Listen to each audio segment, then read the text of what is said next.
the good, the bad, and the ugly.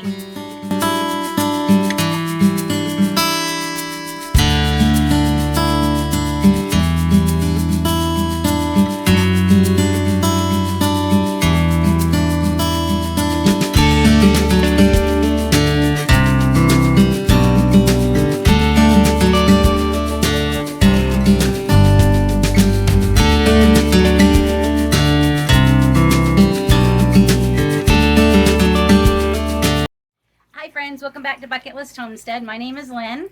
David.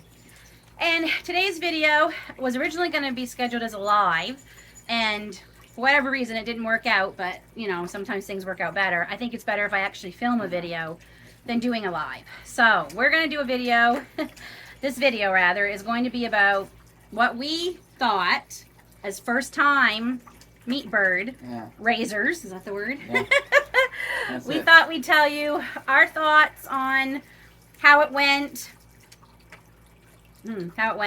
and what we're going to maybe do different, if we're going to do it again. And stay to the end of the video because I will let you know how much it cost us to put 11 meat birds in our freezers. Yeah. So, a little background. Back in May 13th, I think it was exactly, like that, yeah. We went and picked up. We ordered 10. They gave us 11, so they gave us one for free. And we were originally only going to do 5 because we were the first time doing this. But I listened to all my meat bird experts, my friends and things who have been doing this for a while, and they said, no, get 10 because you're going to lose half of them probably in the first couple of days and eventually when you move them outside. Yeah. Well, we didn't. So we went in and we ordered 10, and like they gave us an extra. We didn't lose any of them. Nope. So thank God, we're happy. We have all 11. Yeah. So, but that also meant we had 11 we had to process. Yeah. So like I said, we got them in May. I've shown you before, and I'll put a little clip in here of our setup we had for them in our garage with the heat lamp. And I'm just going to say, like, we've had egg layer chickens for a long time now. Long time. And I have never seen chickens like meat birds. No. Everyone warned me they were not like egg-laying chickens, but I thought, you know, me thinking, how different can they be? Oh, they are different. They are, for one, very clumsy. Mm-hmm. Very clumsy. Not the brightest. No. Not the brightest at all. Sorry, interruptions by the dogs. So yeah, so meat birds are not not like egg-laying chickens at all. They are quite the thing. They're funny as heck to watch, though. So they're going to get their feathers very fast, which I knew. I mean, I was told. But boy, did they get their feathers fast. Like, they were fully feathered in 3 weeks. Yeah, it grew fast. They grow really fast. And these breed, which was White Rock Cross, they specifically don't grow feathers, a lot of feathers on their breast. Yeah, and I don't know whether it's because they just no, it's don't. I looked it up. It's actually the way they're bred to be less featherless. They spend a lot of time on their bellies. A lot. They lay down. They don't move a lot at all. They're lazy too. I should have mentioned that. Literally lazy. You have to keep the food fairly close because more than 3 steps, they're not walking. So we moved them out. We bought that pen, and that pen worked great that we got off of Amazon actually. And we moved them outside beginning of June, I think it was. Something like that. They haven't been outside for very long. So, yeah, and we went through 3 bags of food, feeding them. And we ran out of food. So we did 2, coming back up it. We did 2 a week ago. 1 because they were huge and they were having a hard time walking, and we thought, let's do 2 and see how it goes. That 2 went amazing. Yeah. It was just David and I. It wasn't fun, but it wasn't as hard as I thought it was going to be, though he did a lot of the hard part. The actual dispatching of the chickens and taking the things out. My research also said this breed was supposed to be easier to, I'm trying to find a better word for what. Gut. All right, to gut. I hate to see harder. Yeah, it was different. Certain parts were difficult, and I didn't want to skin them because we wanted to keep them whole because I want the carcasses to make broth eventually. So, but the first 2 went pretty quick. We got them done in an hour. which I thought a little over an hour for 2 people. I thought that was pretty good for us 2-timers.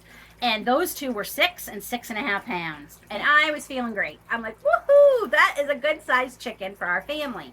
So we ran out of food a few days ago. We were going to keep these chickens going for another week, maybe 2, because we knew they weren't quite as big and we wanted them to get bigger. We ran out of food. And we had to make the decision, do we buy another bag of food for 6 days? Yeah.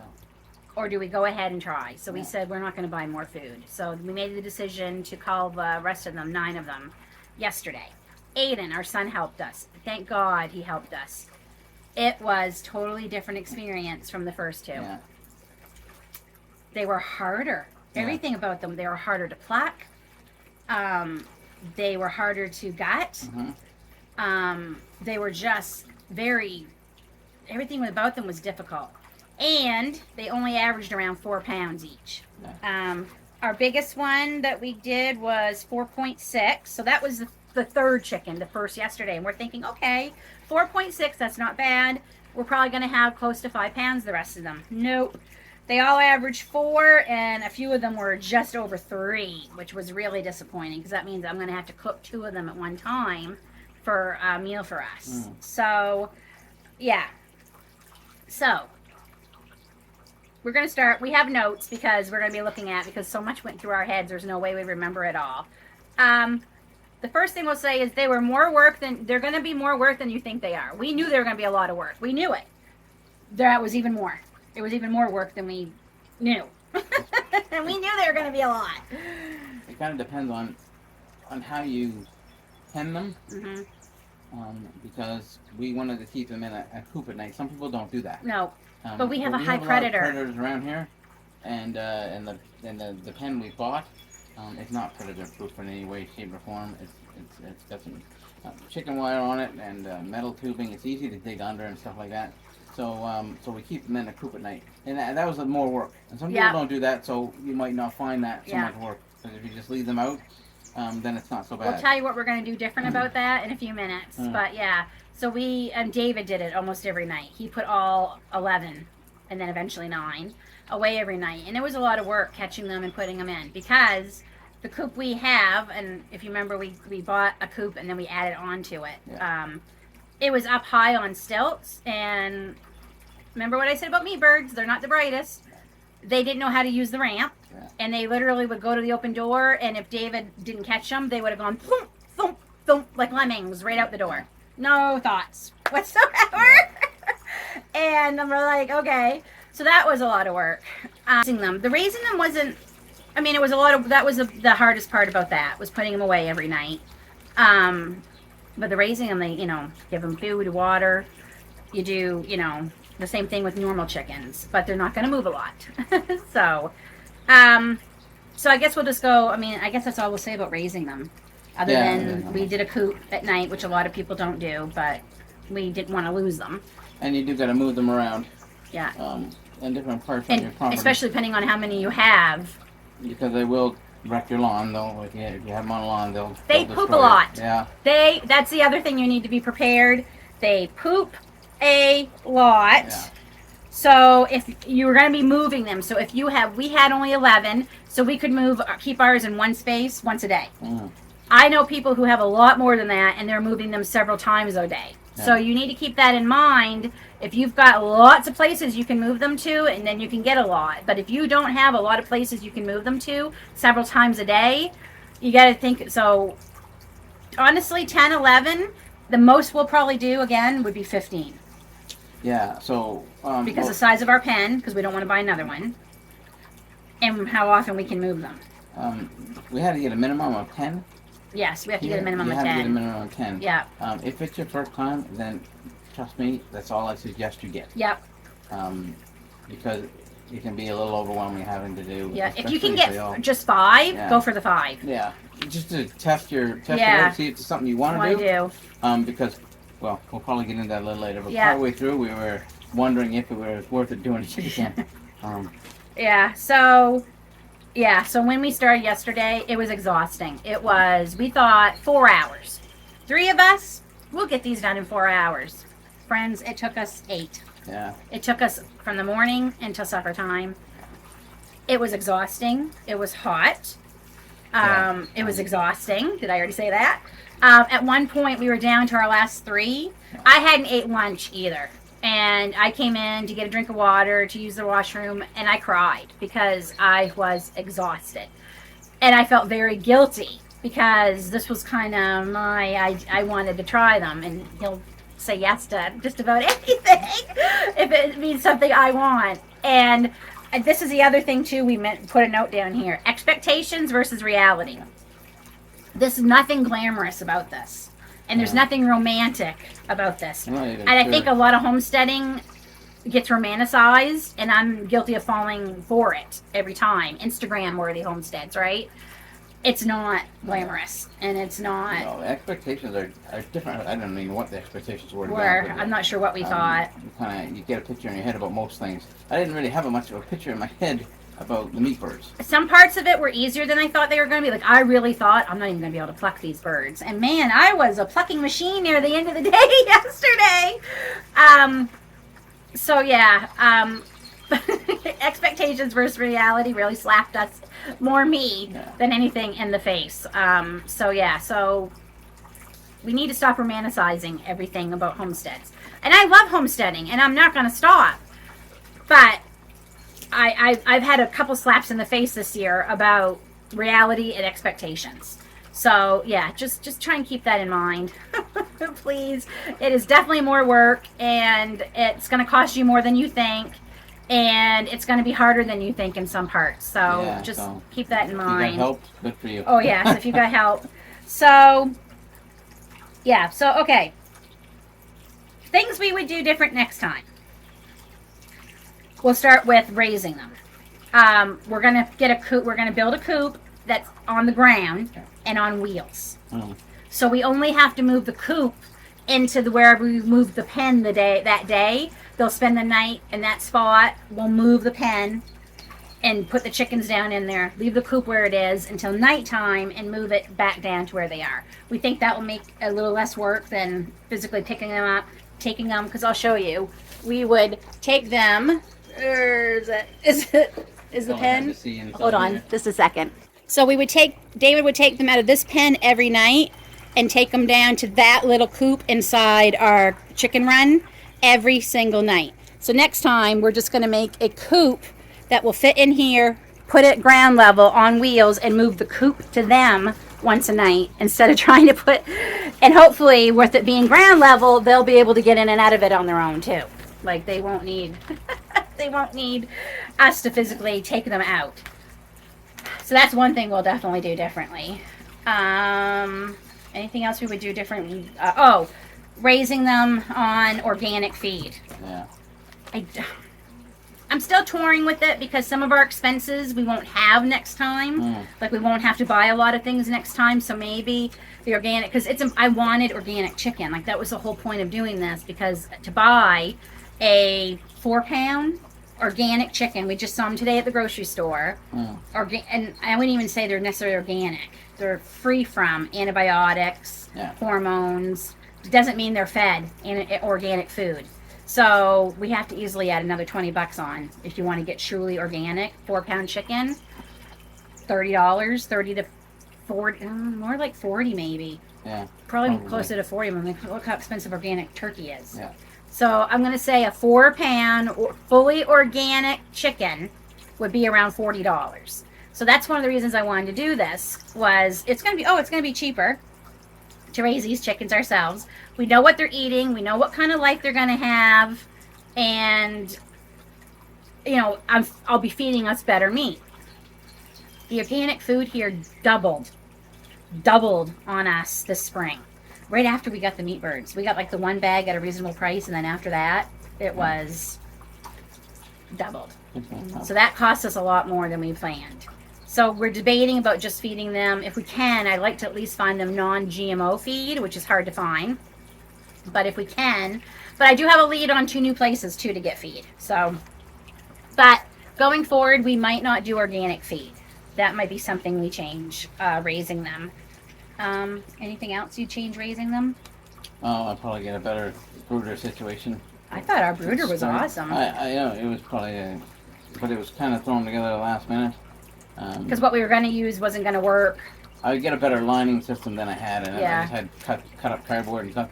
I would probably get something better, put in there, tarp or something. I don't Tarp, know. maybe, yeah, and then and put it would the be easier to switch out the shavings and stuff. yeah. Because you got to do it a lot, like because they go to the bathroom a lot. A lot. Did we mention they poop a lot? They poop a lot. Yeah, and keep them in a space you don't mind the smell. Because they stink.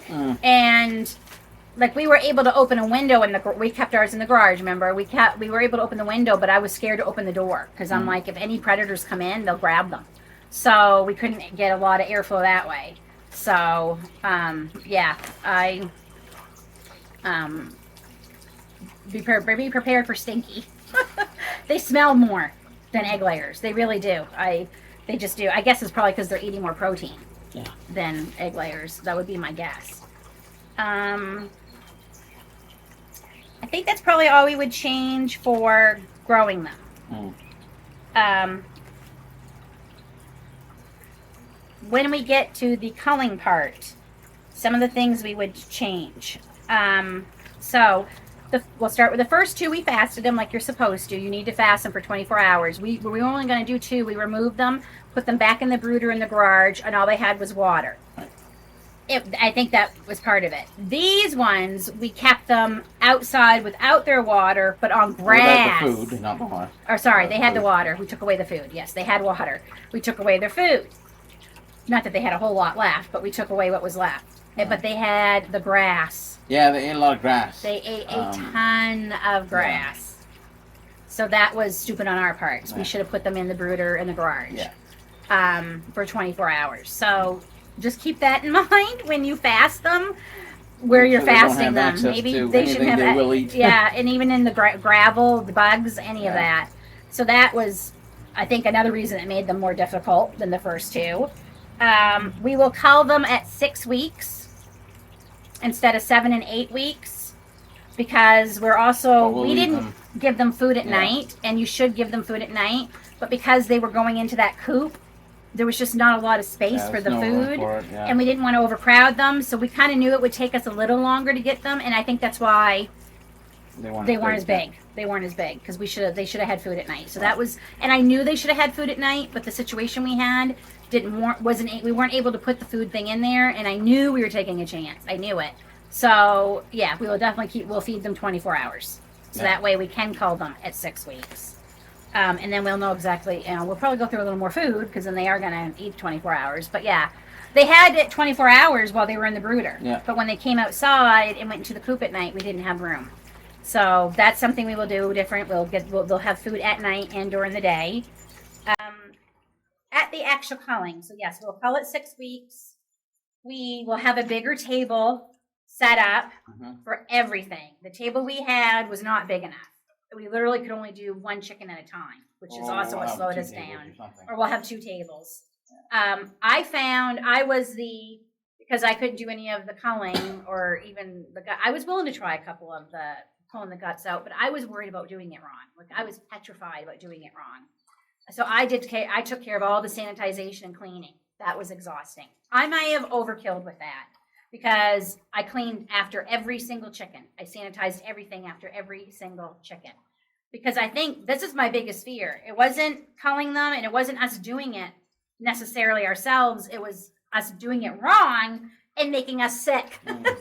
When we go like that was a fear. I mean, gutting them, making sure nothing was cut that would contaminate the meat. And cleaning, keeping everything clean. So next time, I'm going to get butcher paper and put a fresh thing of butcher. I'll clean the table and then put butcher paper down, and just rip that paper off and put new paper down in between. I think that will save me a lot of time, a lot of stress. So at least I'm not constantly cleaning because I was just cleaning. I was like constantly cleaning. Yeah. And that was my job, and that was a lot of work. Keeping the temperature on your pots, the right temperature all the time, that's exhausting. You almost need somebody who just does that. Yeah. Because if it's too hot for when you want to dunk them to pluck them, you'll start cooking them, which you don't want to do, especially with the feathers on them. Yeah. And yeah, so that's no good. And then the other pot we used was for the bags that you dip them in once everything's done, you put the chicken in, seal it up. dunk it in water for 5 seconds, pull it out, wait a few seconds, and it seals it up. If that's too hot, that doesn't work, and that will also cook the chicken. So we were constantly going back and forth, turning the propane off, turning it down, putting it back up, because it would get too low. Like that was exhausting. So you almost need somebody just constantly doing the temperature control. We will also rent a plucker next time. That's it. I'm renting a plucker next time. I think it will go quicker. And maybe I can step up and start helping Dave with a little bit more of the not so great parts. That was exhausting. Like, absolutely. And I'm going to say, it wasn't perfect. We've got chickens that are still in the cooler if they go into the freezer tomorrow, that have some of the quills in them. Yeah. Because I literally was taking tweezers, and it was taking me forever to get one chicken done. So I just figure I will take them out, the rest of them, when I go to cook them. Sometimes I buy a chicken and from the grocery store, and they still have some feathers and stuff on them. But we'll rent a plucker. I think we found we could rent one for $65. Yeah. So I think, to buy one is like $1,000 here. Yeah. Between $800 and $1,000. So that's just not going to happen. We don't raise enough of them to warrant that expense. But that was much harder than I thought it was going to be, because all the videos we watched, they made it sound so easy. Just dunk them in this water between 140 and 150 degrees Fahrenheit, a few seconds, do it a couple times, the feathers will pull right off. No, they didn't. Some spots they did. Yeah. But the wings, oh my gosh, these ones, we end up cutting them at certain parts just because I gave up trying to pull the wings out, or the feathers out of the wings. So we will spend the expense and rent a plucker, absolutely. And we're just gonna do it. You said you won't use the cone again. Yeah, no. Or at least not this size. It was too small. It really was. It was way too small. I watched a lot of videos. They didn't show a lot about the actual culling in the cone. So I wasn't exactly sure where to cut, how far to cut and everything. So I did old school, deep and, And we didn't within the summer. So I cut as much as I could on one shot. And so I could, it would be done right. And that was with the cone. That was with the cone. I moved to a stump. We decided after a cleaver and fourth just, one. Yeah. And that's where Aiden stepped in and helped, because he held them while he did that. Yeah. It was quicker. It was faster. Messier. It was messier, but it was better for the chicken. Yeah. It was much better for the chicken. So yeah, I don't know if our cone was just too small, or our chickens were too big, or what it was. The cone is small. The chickens don't cooperate in the cone. They don't like putting their heads in there, so it's hard. I didn't like that. But anyway, and I watched a lot of videos on, getting the insides out, and I have to say that I didn't. There's certain parts of the video that they did a certain way. I couldn't do it. It just wasn't working. Nope. And it might be because we have a different breed of chicken. Yeah. So I had to find another way I don't know. I'm new at this. That might be a ridiculous thing to say, but it might be because the chickens we were having just were different. I don't know.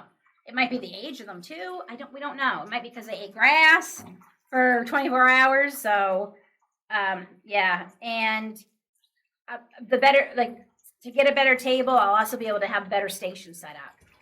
This will be this here, this will be here, because I was constantly having to go grab that thing off of here to put back on here, like the scale. We'd have to move that every time we wanted to measure them, and then I'd have to clean it all. Like I said, it was, better staging area. I thought we were all organized and prepared. I had my list, and I listened to everybody's advice, and I watched stuff too, and I thought we weren't. We could have been better. So. That's the reason why it took a lot longer than we thought, because we weren't able to do 2 and 3 at a time. Because of the way we were doing it, we did really one at a time. Yep. And that's why it took so long. Yeah. We may have killed 2, but we were only able to process 1 at a time. Yeah. So the other one kind of sat there while we were processing it. And we didn't want it to sit too long, because we didn't know how long they can sit. So we were like, If we had stage better, we could definitely do 2 or 3 at a time. Yeah. And have them in different stages to go. Yeah. So no matter how organized I thought I was, I could have been better. But this is why this is our first time, right? And you learn from this, and you do better this next time. We're also going to make sure we put our tarp up So if it's sunny, now I know why so many people, but if we want to do this twice a year going forward, at some point it's going to be in the summer. Like, there's just no way around it. So we need a break from the sun. Not great for us because the bugs come Oh, out the in the evening. mosquitoes are so bad. And the deer they're flies. They're really bad, yeah. And the blood brings them around even more. So either that or get some kind of a screened-in tent kind of thing and do it in that. We could do that too. We could buy one of those screen tents. But it doesn't tents. mean you're going to keep the mosquito out because you got to open it to get inside. In and out. And then you're opening out and then, So we will but shade, definitely. Shade. Yeah, definitely have more shade. We thought we had enough shade. It wasn't because we ended up being so long. The sun moved and so we'll have a better setup for the shade too. I think. Is there anything else? I think that's probably. I guess the main thing is our biggest question. Okay, so I guess we'll go with cost. Okay, so some of our cost we won't have to buy again, but to do this the very first time, we're going to let you know it cost us $453. Now that was the feed for them. That was the cone. We got a really good knife, and I will say our knife was only $5, and we got that at our dollar store, and it was amazing. I did sharpen it even more. That was awesome. Just a fillet knife, fish fillet knife. It was great. Yeah. So highly recommend. So you don't have to spend $100 on a fillet knife. This thing worked amazing. The pen was a big expense. That was, I think, around $140, $150. But honestly, it was cheaper than buying wood to make a chicken tractor because we were going to build one out of wood, and it was going to be like almost triple that to buy wood. Wood's here a lot heavier and harder to move, and so. But we won't have to buy that pen again. No. And we're not getting rid of it. We're going to keep it. So we won't have to buy that. We had to buy a second watering can for them. The chicks themselves cost us $30 as chicks. Paper towel cost us a lot of money.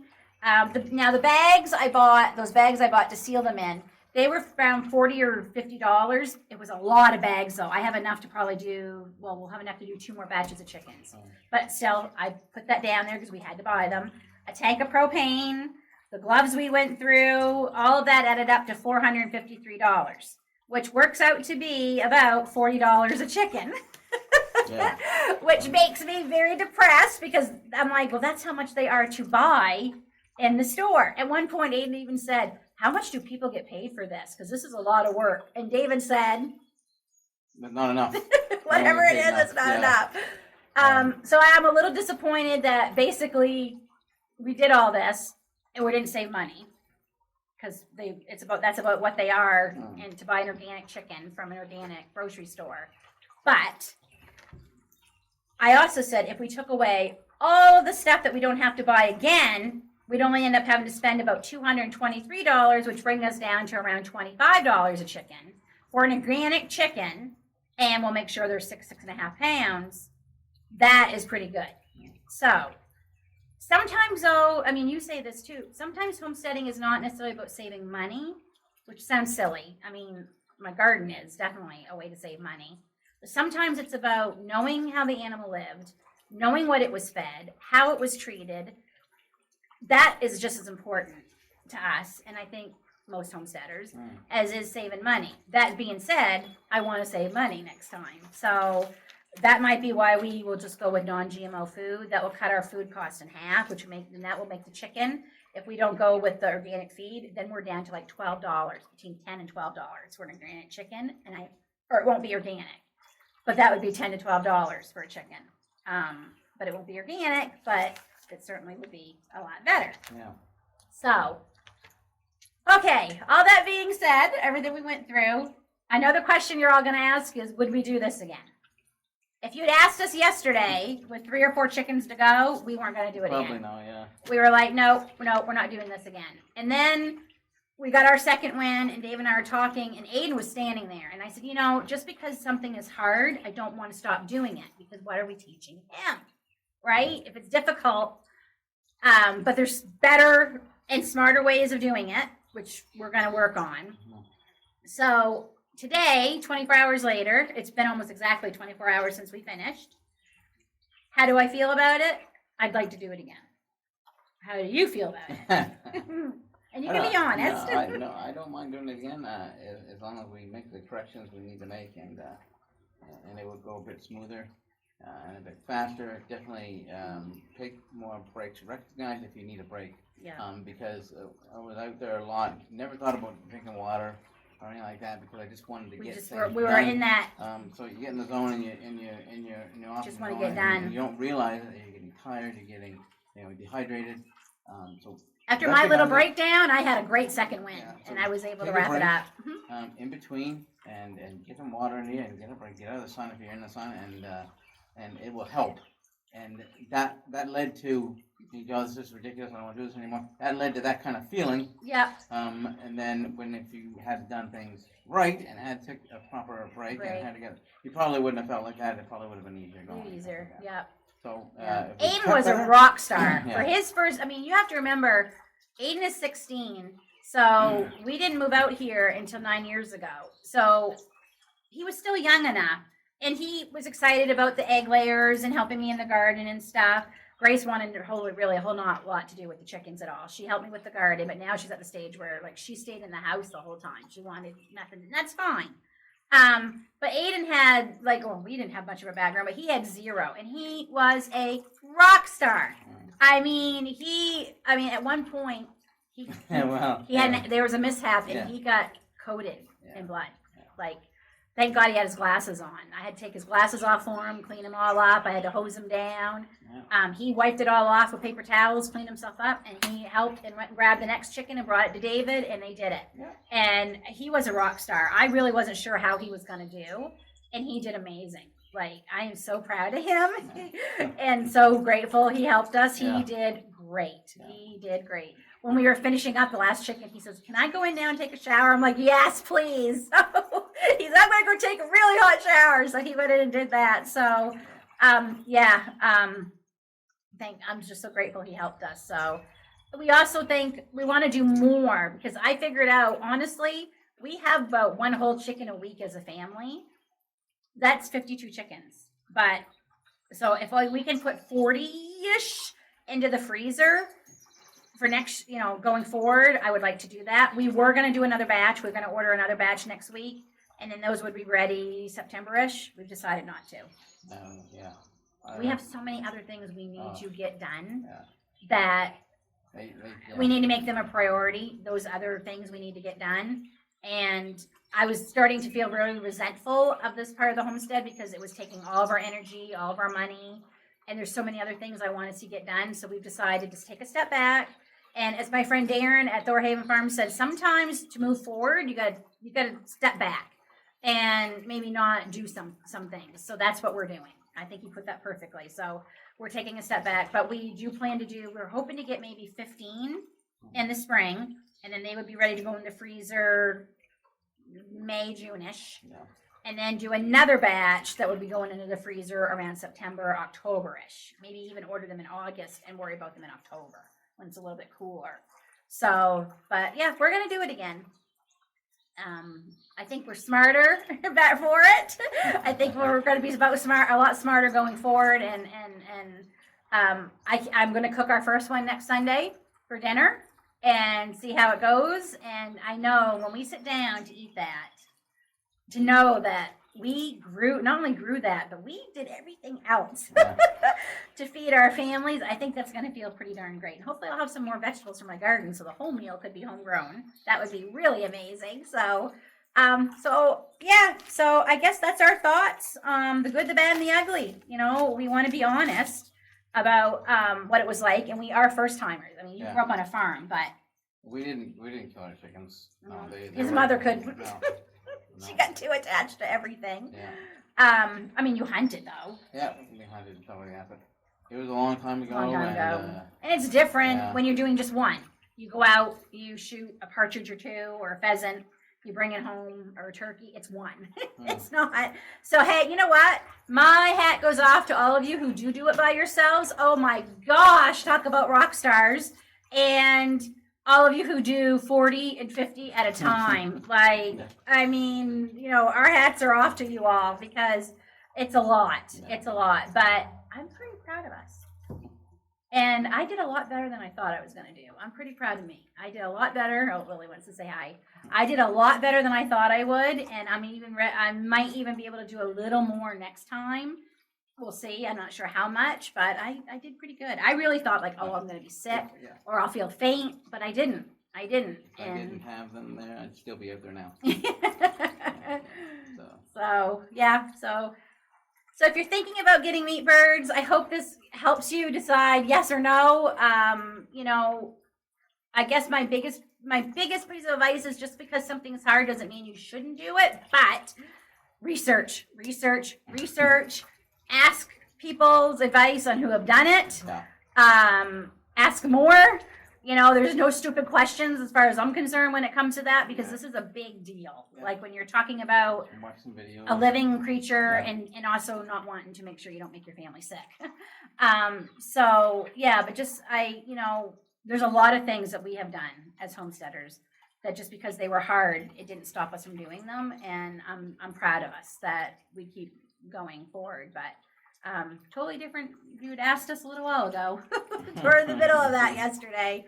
We were not going to do this anymore. And then as soon as I felt that, though, I was like mad at myself because I'm like, no, just because it was hard when. Think of the end, like you said that too. Think of the end result.